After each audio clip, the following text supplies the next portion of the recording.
Please listen to the following message. It is not an ad. Can you imagine a world immune to all forms of cancer?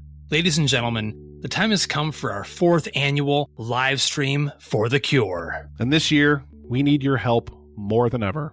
Please join us May 27th through May 31st for 48 hours of live content from guests and podcasts around the world.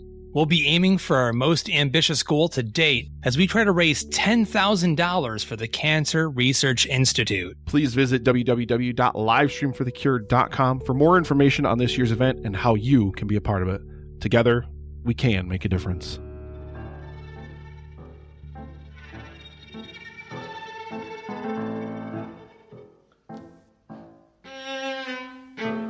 She was born into the Army and devoted her life to saving the lives of others, no matter how difficult the conditions. She ran a tight ship, by the book, but not without compassion. The war gave her a husband and took him away. Psychiatrist Sidney Freeman described her as, on the outside, all discipline and strength, and on the inside, 6 kinds of passion looking for an exit. Her colleague, Dr. Charles Winchester, found her to be part seductress, part Attila the Hun. Most people just called her Hot Lips. My name's Moxie, and this is your Brain on Facts. There has never been a time without nurses, and arguably, there has never been a time in which nurses were more important. Though what a nurse is and what they do has changed a great deal over time. The noun nurse was originally a woman who breastfed other women's babies, as in a wet nurse. The Latin word nutire means to suckle. It wouldn't be until the 16th century before the word meant primarily or exclusively someone who cares for the sick. That's not to say that medical nursing wasn't happening, it just hadn't taken on its modern name. The first known written reference to nursing as a profession dates to around 300 CE. At the time, the Roman Empire sought to build a hospital in each town under its rule. That is, a lot of hospitals, which means they needed a lot of staff. Then, as now, nurses outnumber doctors by a wide margin. The Middle Ages in Europe saw another boost in nurse numbers, owing to a push from the Catholic Church for more and better medical care. You know, the whole healing the sick thing. Throughout the 10th and 11th centuries, hospitals began to be included as parts of monasteries and convents, and the nurses provided a wide range of medical care, greater than they ever had before. Then Henry VIII of England got it in his head to close the monasteries, and with them the hospitals, and the jobs of the nurses, to say nothing of endangering the health of the people in the area. Luckily, other parts of Europe where the Catholic Church remained a dominant force kept their hospitals and their nurses. Quote-unquote modern nursing could be said to have started during the Crimean War of the 1850s, with arguably the best recognized name in nursing history, Florence Nightingale, who we'll talk about more later. The role of nurses expanded as nurses were needed on the front lines of wars, where poor hygiene led to infections that were often more fatal than the injuries. Nightingale campaigned to improve the hygiene of the hospitals treating the wounded soldiers, which drastically reduced the deaths. Doctors were reluctant to listen to her, but you can't argue with the results. Professional nursing leapt forward a decade later with the opening of the very first nursing school in London, where new nurses could receive training and education before they were sent into the field. At the turn of the last century, Dr. Anita McGee and colleagues pushed for the creation of the United States Army Nurse Corps, which became a permanent unit in the Army. A year later, the New York Nurses Association laid the groundwork for the first Nurse Practices Act, which ignited a movement to require nursing professionals to have some form of medical degree before working. This would not only protect the patients from being tended by unqualified nurses, but also protected the nurses from being thrown into situations they were not trained for. In 1921, all 48 extant states required standardized training and licensing. This began a shift in nursing duties. Prior to the modern era, nursing encompassed anything you might think of as woman's work, like washing the hospital laundry. As nurses became more highly trained in medicine, the housekeeping expectations began to wane. The war to end all wars and its sequel caused such a huge demand for nurses so quickly that nurses were again caring for patients without sufficient preparation. This further underscored the need for more nursing schools, which have been established since. This was, of course, a very broad and oversimplified overview of the experiences of hundreds of thousands, maybe even millions of people across history. And it's a Eurocentric one, I'll cop to that. Let's pinky promise that we'll look into the history of nursing in the Middle East, where medicine was leagues ahead of Europe.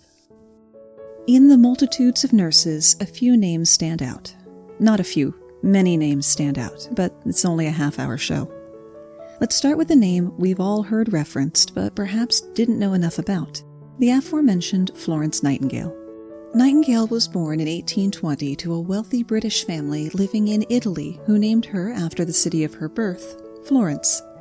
She trained at the Institute of St. Vincent de Paul in Alexandria, Egypt, as well as schools in Germany and France, before volunteering as superintendent of the amazingly named Establishment for Gentlewomen. Then came the Crimean War of 1854.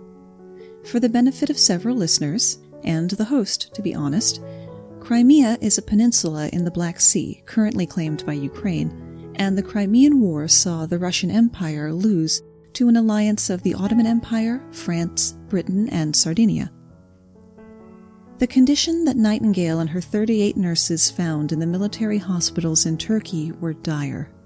Wounded soldiers underwent operations in unsanitary conditions. Sick soldiers found themselves sharing food and beds with vermin.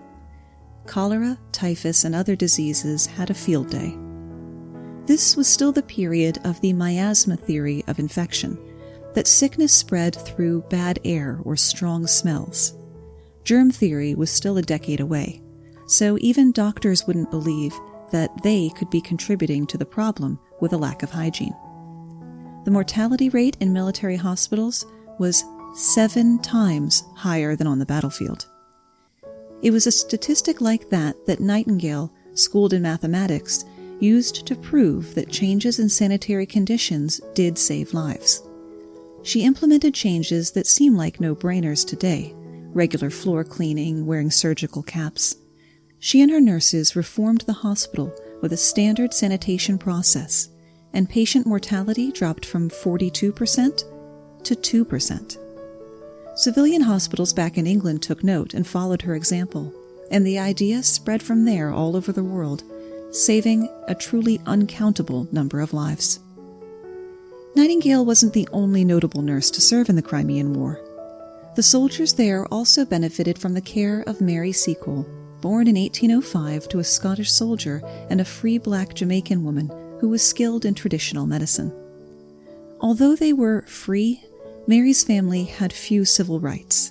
They weren't allowed to vote, hold public office, or enter a number of professions. Seacole had the wanderlust and left Jamaica for places as disparate as Haiti and England, always expanding her knowledge of traditional medicine with each place she visited.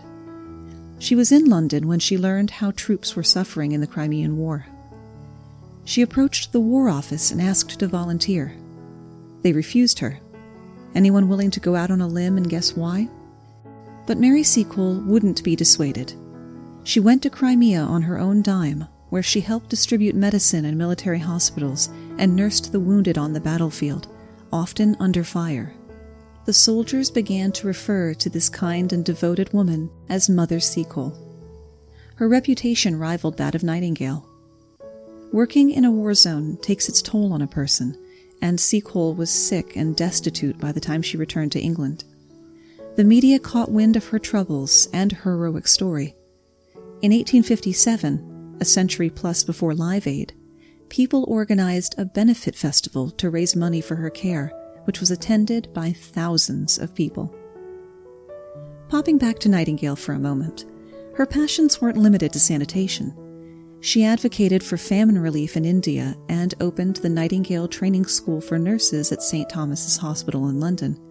But her greatest contribution to medical history could be said to be her writings.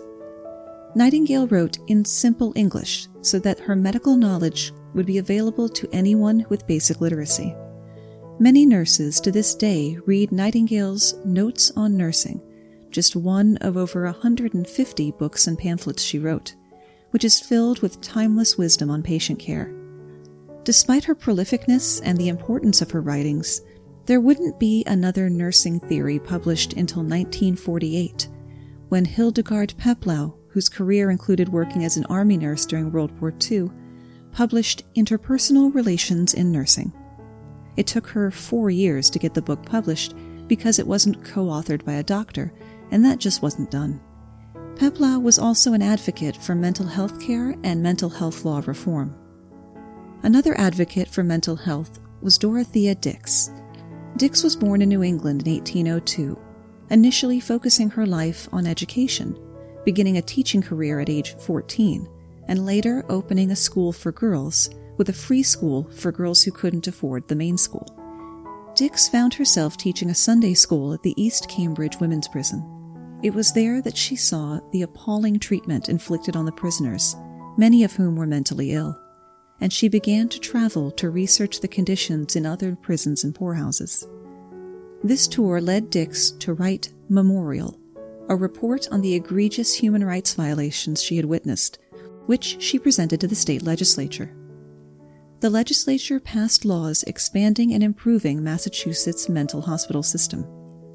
Dix then performed similar investigations and presentations in other states, including New Hampshire, Louisiana, and North Carolina. The end result of her work was increased awareness across the southern U.S., and eventually the entire country, that the mentally ill deserve fair treatment and considerate care. She also helped advance the specialty of psychiatric nursing. The only thing that could delay her crusade was the Civil War, where she was assigned to be the superintendent of nurses. As soon as the war was over, she resumed her work and would keep writing for the rest of her life, even after she became too ill to travel. Elsewhere in the Civil War, struggling to aid and comfort the troops was Clara Barton. Like Dix, Barton was born in Massachusetts, though 20 years later, and worked as a teacher before founding her own school. When the Civil War started, Barton petitioned government leaders to let her organize volunteer medical services and bring supplies to soldiers in need. She then asked the public to help through donations, not only monetary, but bed sheets and old towels to make into bandages. Barton spoke publicly about her experiences in the war, speeches that garnered her enough recognition that she was allowed to speak directly to 2 U.S. presidents, Hayes and Arthur. Post-bellum, Barton spent a few years in Europe, where she was introduced to the Red Cross in Switzerland. When she returned to America, she began working to establish a Red Cross in the United States, a task that took nearly a decade.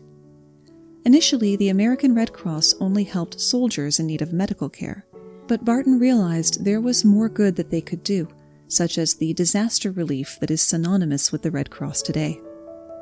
Barton would serve as the American Red Cross president for more than 20 years, while also working for civil rights, education, prison reform, and women's suffrage.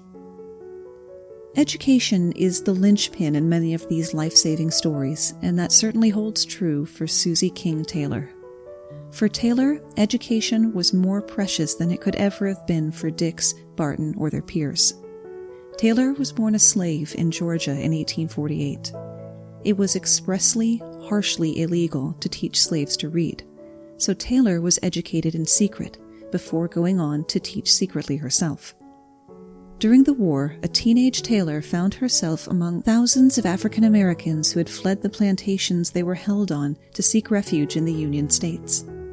She was made a laundress by Union forces enlisting black soldiers for a new regiment, the 1st South Carolina Volunteers, but within days became a teacher to the freed slaves of the unit. The unit's white abolitionist colonel, Thomas Wentworth Higginson, wrote of his men, "Their love of the spelling book is perfectly inexhaustible." On the flip side, the soldiers taught her to use a musket, and she was a good shot. When the volunteers saw action, Taylor shifted again, this time from teacher to nurse, making her the first African-American Army nurse. She served until the end of the war, when she and her soldier husband were mustered out. The memoirs of her life can be read in Reminiscences of my life in camp with the 33rd United States Colored Troops, late 1st South Carolina Volunteers. The only Civil War memoir written by a woman of color. There's one thing about her amazing story that's been bugging me, though, since I researched this episode, and it's the picture of her that's used on every article. She looks just like an actress that I know I've seen repeatedly, but I cannot put my finger on who.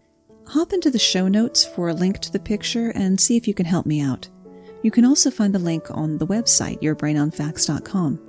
While you're there, be sure you go to /trivia to play our weekly quiz. Last week's prizes were donated by Deepwater Gaming, and this week's comes from Fireside Games. You can play every week, even if you just won.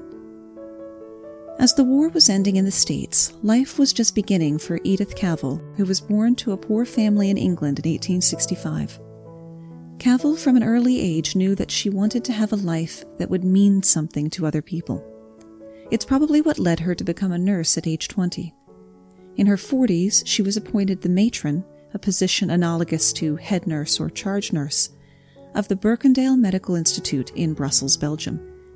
After World War I began and Germany invaded Belgium, Cavell struggled to maintain the standards in the hospital, not only in the facilities themselves, which had been converted to a Central Powers hospital, but in making sure that her nurses treated all human life equally. Allied soldiers who were wounded and starving started coming to Cavell's hospital for help. Not only did Cavell and her nurses treat the Allied soldiers, she hid them and helped them secure money and fake documents to get out of the country. But no good deed goes unpunished. Cavell was found out, arrested, and sentenced to death. Her execution received worldwide condemnation. The night before her execution, she said, "Patriotism is not enough. I must have no hatred or bitterness toward anyone." Those words were later inscribed on a memorial to her near Trafalgar Square. Mary Breckenridge's life started off on an easier foot, her being the daughter of a U.S. congressman and granddaughter of the vice president, raised with the wealth and privilege you would expect. That included world travel and the best of schools, but couldn't shield her from being a young widow, losing 2 children, and divorcing her second husband.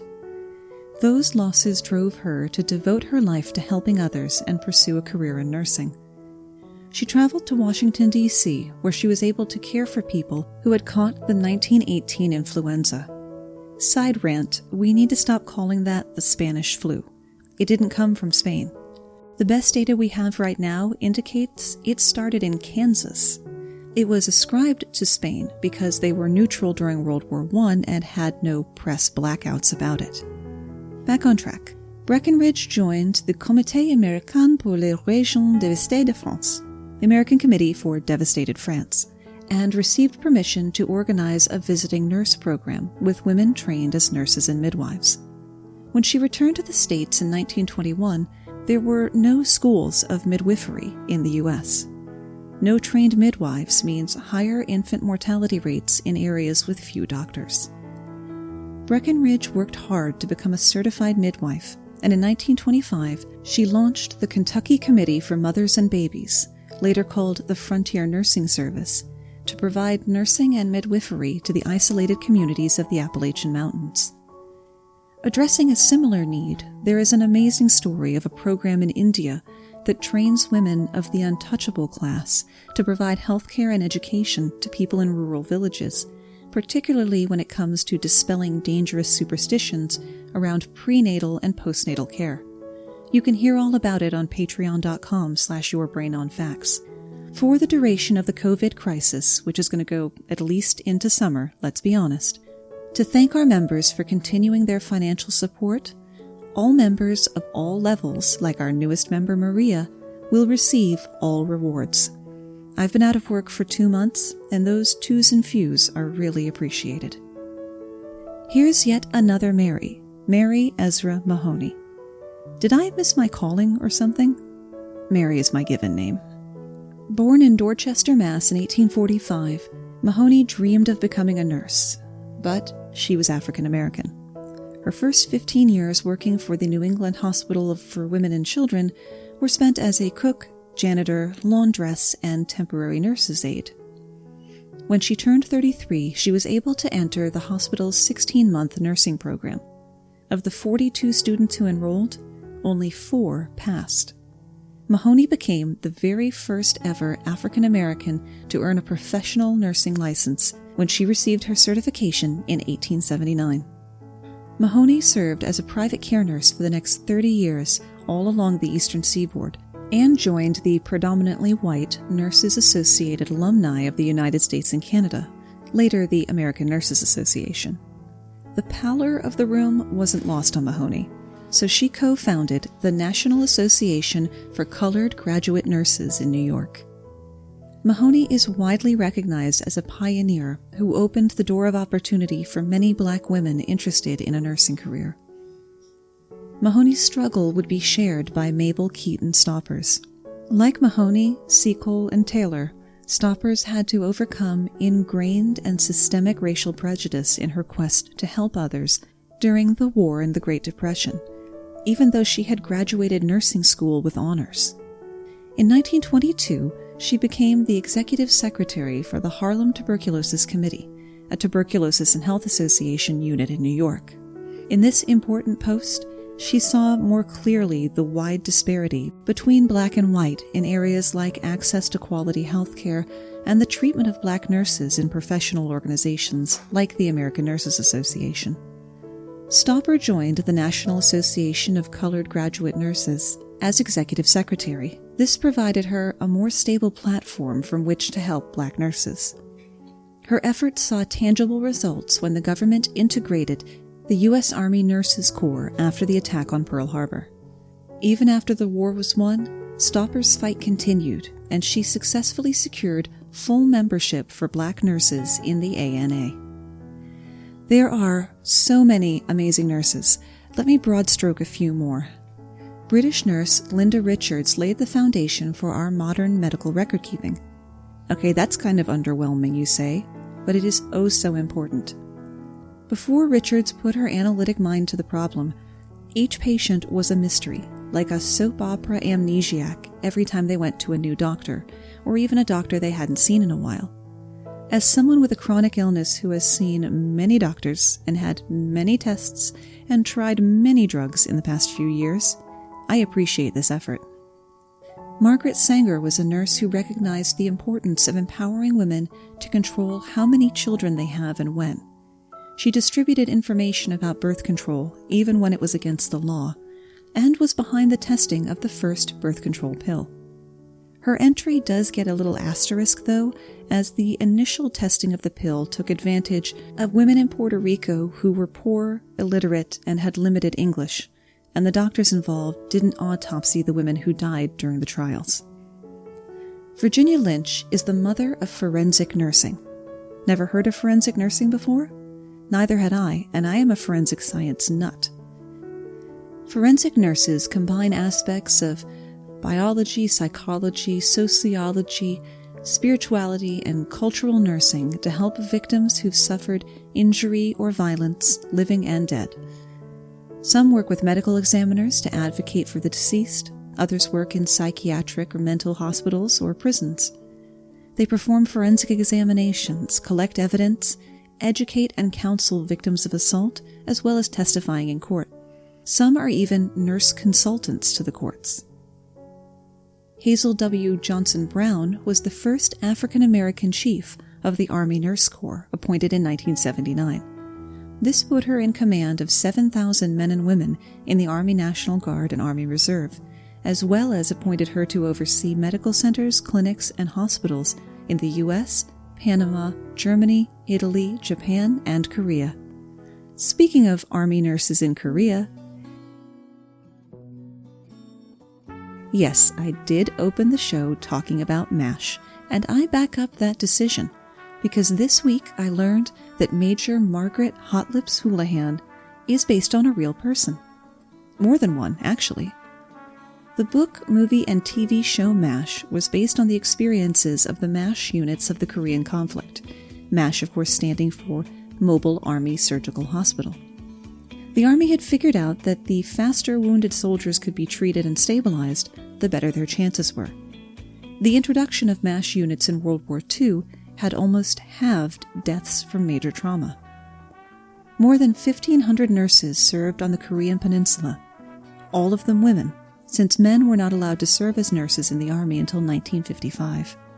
Among those women was a group nicknamed the Lucky 13. They deployed with the Army's 7th Infantry Division to the 1st Mobile Army Surgical Hospital on September 15, 1950. En route to Pusan, the unit came under enemy fire and were forced to take cover. Chief Nurse Major Eunice Coleman wrote about that day a few weeks later. The whole sky was lit up by gunfire and burning vehicles. About sunup, we got out of the ditch and started treating the wounded. All that day, until 1500 hours, we worked on the roadside, operating and treating for shock. We lost 8 men and quite a number of supplies and vehicles. When all was clear, the convoy started again and arrived at Pusan by midnight. The nurses treated 360 wounded, when their supposed capacity was only for 60. After this event, they began calling themselves the Lucky 13. Among the Lucky 13 were Janie Hall and Elizabeth Thurnes, sometimes identified as Hot Lips Hammerly. The character of Margaret Houlihan's looks were based on Thurnes and her attitude on Hall. Hall continued to influence the character as she was a consultant on the show and writers were able to draw on her directly. Sadly, I couldn't find much else about these women, though you will find a photo of them linked in the show notes. In fact, most of what I found in my research was the same sentence copy-pasted on dozens of websites. And that takes us from nurses in uniform to, well, still nurses in uniform, I suppose. It was Florence Nightingale, again, who gave us standardized nursing uniforms.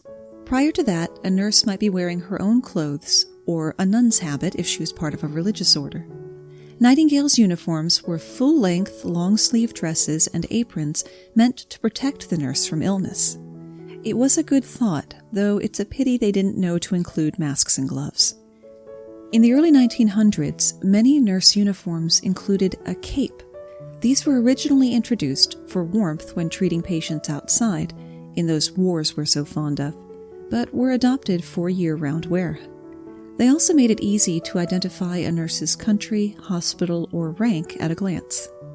This was around the same time that uniforms moved away from the dark gray of nuns' habits toward the clean, pure-looking, stain-taunting white.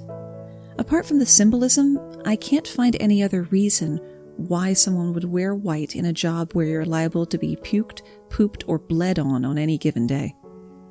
Uniform dresses stayed stuffy and long until World War II, when skirts and sleeves got shorter. This not only improved mobility, but used less material so that it could be donated to the war effort. Speaking of donating to the cause, if you would like to help nurses get some of the PPE they need, Build RVA, the makerspace that is my husband's other wife, is making face shields to donate to local hospitals. They cost about $1.30 each to make, so if you donate $13, that's 10 more masks that can protect nurses and other healthcare workers from direct contamination and help their limited mask supply last longer. Click the link in the show notes or go to bit.ly/buildfaceshields. bit.ly/buildfaceshields, all one word. Another benefit of a uniform made of less fabric is less yardage to harbor and spread bacteria. In fact, be wary of doctors wearing neckties. Since ties don't get sent to the cleaners unless something gets on them, they're basically boldly patterned petri dishes swinging from room to room. A 2004 study at the New York Hospital Medical Center of Queens cultured the neckties of doctors and medical students. Nearly half of them were found to harbor potentially infectious bacteria, including MRSA. So if your doctor walks in wearing a snazzy bow tie, or better yet, no tie at all, give him a high five. Not during the pandemic, obviously. Maybe just shoot him some finger guns. The next wave of changes in nurse uniforms came with the feminist revolution of the 60s and the influx of male nurses in the 1970s. Suddenly, there was a real need for pants.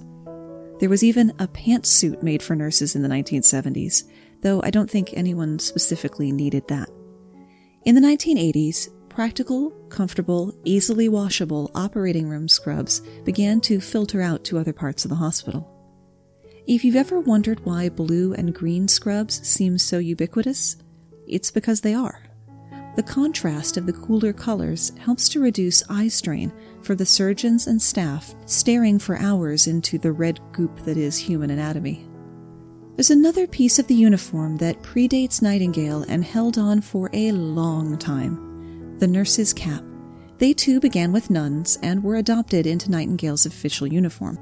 The veil that covers a nurse's hair isn't her habit, it's her wimple, and I dare you to find a more delightful word to roll around your mouth: wimple. After the Crimean War, students at Nightingale's training school at St. Thomas's Hospital began to disdain the longer bonnet-like caps in favor of shorter, square-shaped caps. Different nursing programs and hospitals had their own caps. A new nurse might be assigned something with ruffles and frills called a flossie, a starched, stiff, box-like cap, the Bellevue fluff, or a simple knotted kerchief. In fact, if you knew whose caps were whose, you could wake up in a hospital and know immediately where you were. Caps were bestowed on both students and graduate nurses in a rite known as a capping ceremony. There might not be a single ceremony at graduation, but a few along the way as students hit different milestones. It varied by school. Sometimes the caps would be changed completely. Other times, stripes or colors would be added, like a karate belt. Early capping ceremonies were held in churches where, before the students' friends and families, they'd be capped by an instructor or a mentor, usually referred to as a big sister. Being capped symbolized attaining the knowledge and skills needed to serve their patients.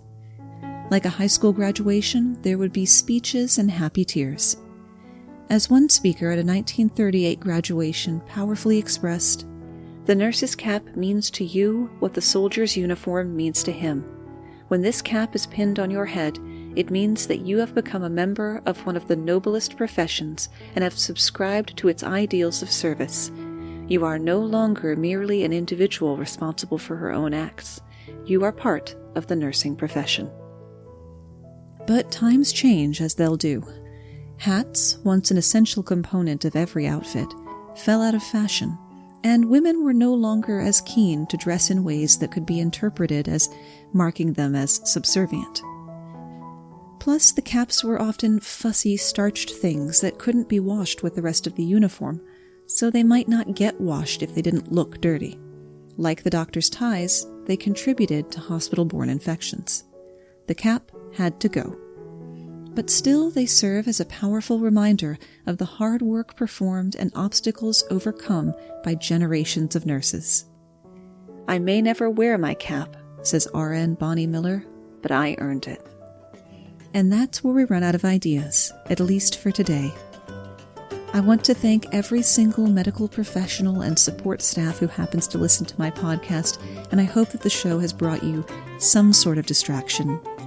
I'll be taking next week off because the day after this episode drops, I'm popping into the hospital to have an organ removed.